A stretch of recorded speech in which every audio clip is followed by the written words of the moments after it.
Toyotaro, the creator of the Moro arc and the artist and writer behind Dragon Ball Super's manga, has just come out and given us his feelings on Dragon Ball Minus through a special illustration in the next volume of Dragon Ball Super's manga. That illustration we're going to dive into coming up next.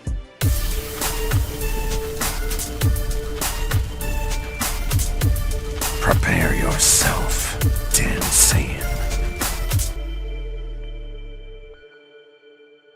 This is crazy, guys. Yesterday I announced that I am expanding into Storyfire, and you guys went over there in droves, putting us over 200 subscribers on Storyfire. Now, if you don't know what Storyfire is, it's a place that you guys can write your own Dragon Ball fan fiction, and that is the app where I'm going to be putting my first original Dragon Ball fan fiction story, Rick and Bulma, which is a story of Rick and Morty crossing over with Dragon Ball, with Rick and Bulma going through adventures. I'm gonna have that story on Storyfire along with videos that are more like vlog videos for those of you guys who have been asking for face reveals. That's where you're gonna be able to see that content, and then also a feed similar to Twitter. So if you would like to help me plant our flag as one of the most dominant Dragon Ball presence on Storyfire, because right now there really isn't anybody, hit the link in the description below and the top comment, because there you can go ahead and subscribe to me on Storyfire. There aren't really many controversies that come from Dragon Ball Super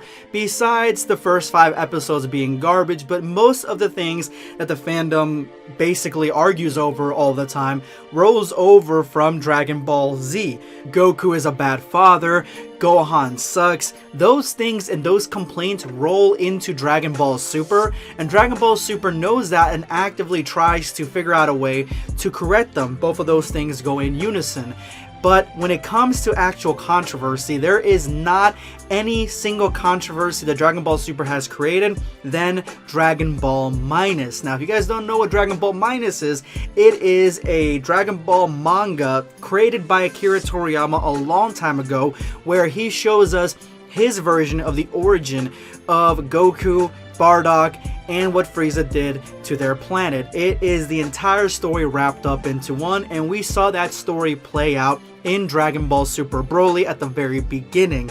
Now, this version of Bardock's backstory, of Goku's backstory, has gotten a lot of criticism. There is a huge portion of the fandom that likes that beginning of the Dragon Ball Super Broly movie. They like that story. They like the way that it portrays Goku and Bardock, and it has a Gine in it. So with all these fan favorites, people enjoy that. But guys, there is an even bigger opposition to that.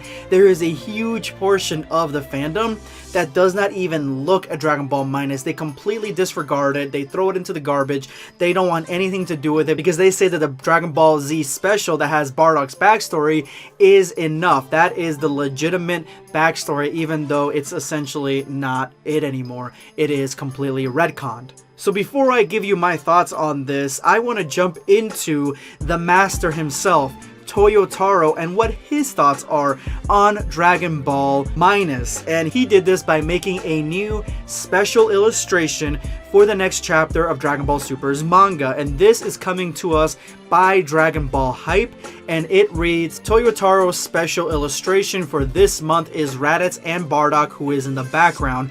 Raditz, Goku's older brother who came to Earth to bring Goku to his comrades. Of course, Bardock didn't expect a future of sons fighting each other. And you see Raditz right there looking normal. He looks like he's in the middle of a fight against Goku and Piccolo, and then you see Bardock in the back with a halo around his head, looking completely confused and flustered as to why his sons are fighting in the first place. He doesn't understand it, and having more of that mentality that you get from the Dragon Ball Minus Bardock as opposed to the original Bardock, where I would say the original Bardock would not really bat an eye to his sons fighting each other to the death. I think that Bardock would be more in tune with, yeah, go ahead, fight it out as men. I think that would be more of the OG Bardock as opposed to the Dragon Ball Minus Bardock.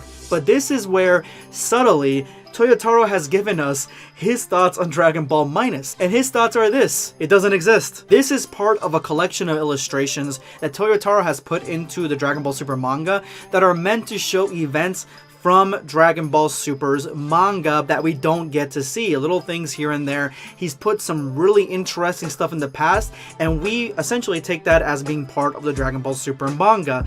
This is part of the Dragon Ball Super manga, and yet it has Bardock in the same clothes that he had in the Bardock special, the Bardock movie, where he gets powers of premonition. He ends up trying to warn the Saiyans. There is no Gine, and he goes and fights Frieza on his own. So this shows to me that Toyotaro is saying not only to Toriyama or the people behind the Dragon Ball Super Broly movie that in the Dragon Ball Super manga, Dragon Ball Minus does not exist, and we are going with the Bardock special. We are going from Bardock special, and that is the direction the Dragon Ball Super manga is going to go. Which, in my opinion, I really don't think that's such a big deal, because the Dragon Ball Super anime and manga have already diverged very greatly with different events and stuff, so it would be kind of cool to have a different backstory for both Goku and Bardock, and for the manga to have the Bardock special as its backstory. It really shows respect and credit to that backstory and how good it was. So to me, it just seems that Toyotaro really didn't like Dragon Ball Minus. He didn't like the retcon, and he probably enjoyed the original story even more. And there are a lot of differences and similarities between Minus and the original Bardock special. As for me, I like Dragon Ball Minus because I liked Goku as a kid. I like them saying goodbye to him. I love Gine. And I just liked the animation behind everything. I like that we get to see Bardock and Vegeta and little Raditz. We got to see more of the things that I liked.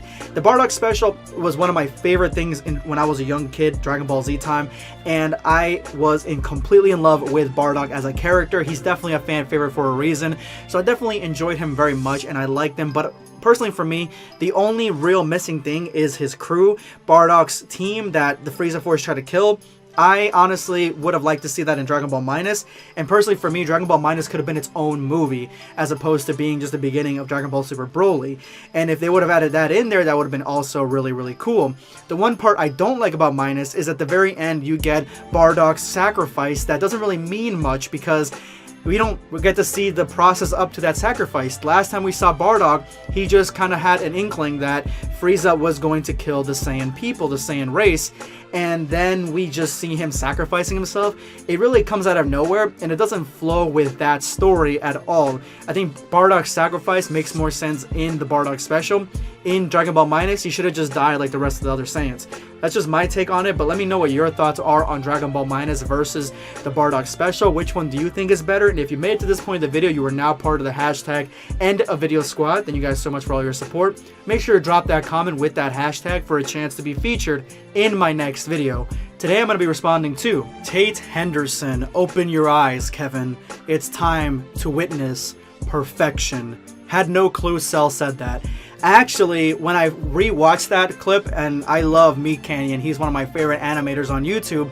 I watched that clip, and without seeing any of the characters, it does sound like Cell, specifically the perfection part, but it definitely sounds like Cell. So I don't know if they used a voice actor that has done Cell before, but that voice actor could absolutely do Cell in the future. Thank you so much for your comment, Tate. This is going to be Blackscape signing off. Take care, guys.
Subscribe for more content. Or perish.